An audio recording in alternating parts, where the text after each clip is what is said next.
Olá. Hoje a gente vai mergulhar num tema que, olha, mexe com todo mundo. A tal da zona de conforto.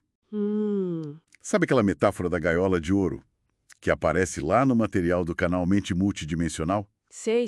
Segura, né? Previsível, mas que acaba limitando. Exato. E a nossa conversa hoje, baseada nesse texto, A Vida Floresce Fora da Zona de Conforto, é para entender um pouco melhor por que essa gaiola é tão atraente. E o que a gente ganha quando cria coragem e abre a portinha. Boa, Vamos tentar desempacotar isso? com certeza. E não é só olhar para a sedução do que já é conhecido, né? Ou para o medo que segura tanto a gente. Ah, tem mais. Sim, é também sobre descobrir os benefícios reais, sabe? Aquelas coisas boas que só aparecem quando a gente, bom, se arrisca um pouquinho fora do nosso quadrado. Diz que essa busca sem fim por conforto pode levar para um lugar de estagnação. Uma vida meio, sei lá, em tons de cinza. Pois é, aquela sensação de que tá faltando alguma coisa, né? Isso. Aquela pulguinha atrás da orelha. E é fascinante entender por que o conforto vicia tanto. O texto explora isso bem na primeira parte. E por que vicia? Bom, um ponto-chave é a previsibilidade. Parece que o nosso cérebro ele é meio econômico, sabe? Econômico? Como assim? Ele prefere rotina porque é, digamos, neurologicamente barato. Gasta menos energia e, principalmente, evita o que ele percebe como ameaça. É quase um modo de economia de bateria mental. Ah, faz sentido. E aí o medo entra como, tipo, o segurança dessa zona? Para garantir que ninguém saia? Perfeito. O medo é o grande guardião.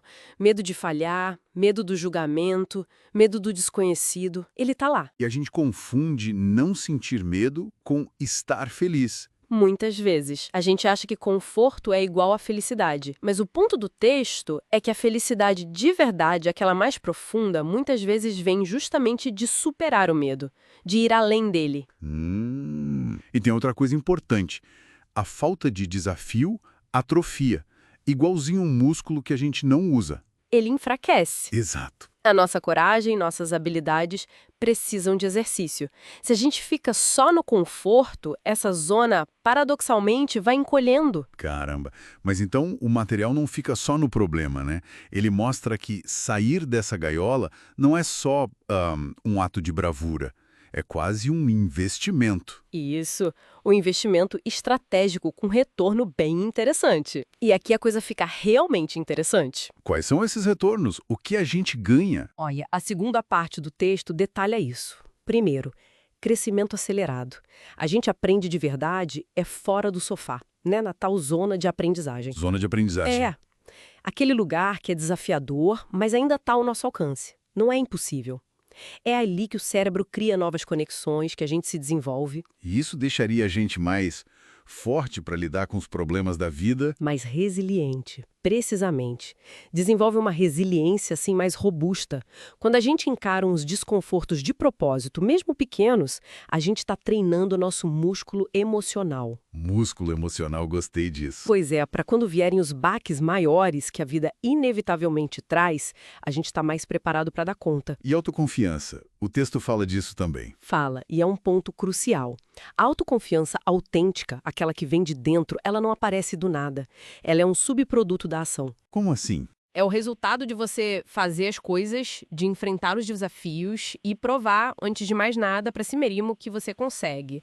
É tipo construir uma boa reputação consigo mesmo, sabe? Entendi. É a confiança que vem depois de ter feito, não antes. Exatamente. E, por último, mas não menos importante, uma vida mais rica, mais expansiva. Ah, isso parece bom. Cada passo para fora do conforto aumenta o nosso mundo. Abre portas para novas paixões, pessoas diferentes, experiências que a gente nem imaginava.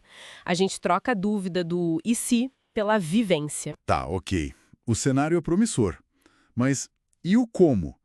Como é que a gente começa essa fuga da gaiola no dia a dia? O artigo dá umas dicas práticas, né?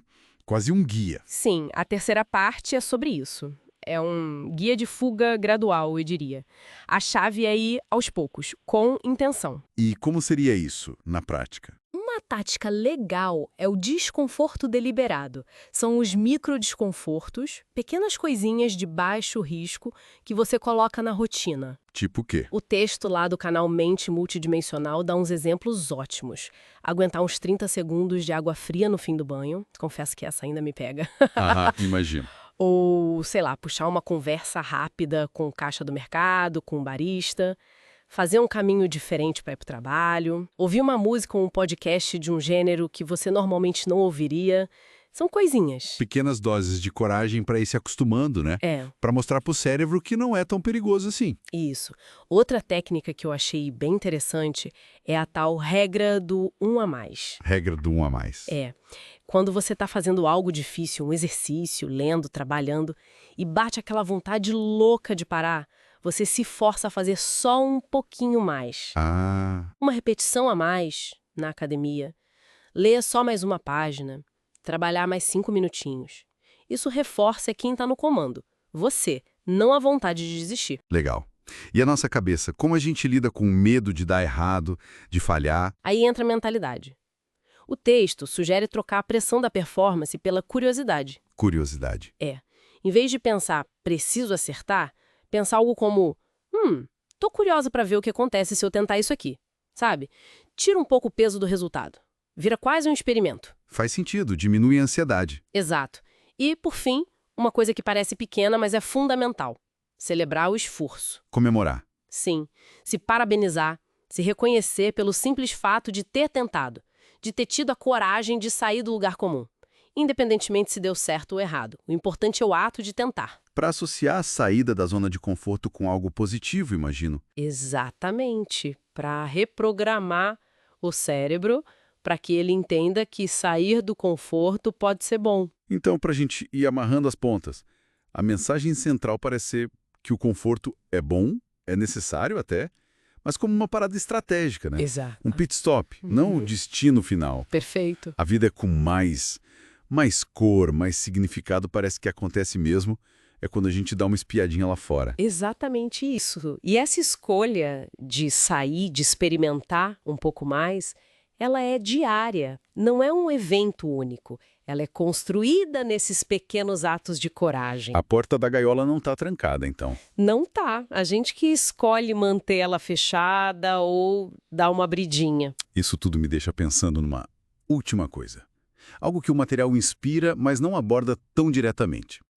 Se a ênfase é toda em passos pequenos, deliberados, talvez valha a pena refletir sobre como a nossa percepção do risco, quando a gente pensa em sair do conforto, quase sempre é muito maior do que o risco real. Interessante isso. A gente imagina o pior cenário, né? Pois é. Será que o primeiro passo, antes mesmo de qualquer micro desconforto externo, não seria justamente esse? Examinar essa distância entre o monstro que a gente imagina e o que realmente pode acontecer. Um passo interno? De análise mesmo? Fica aí a reflexão.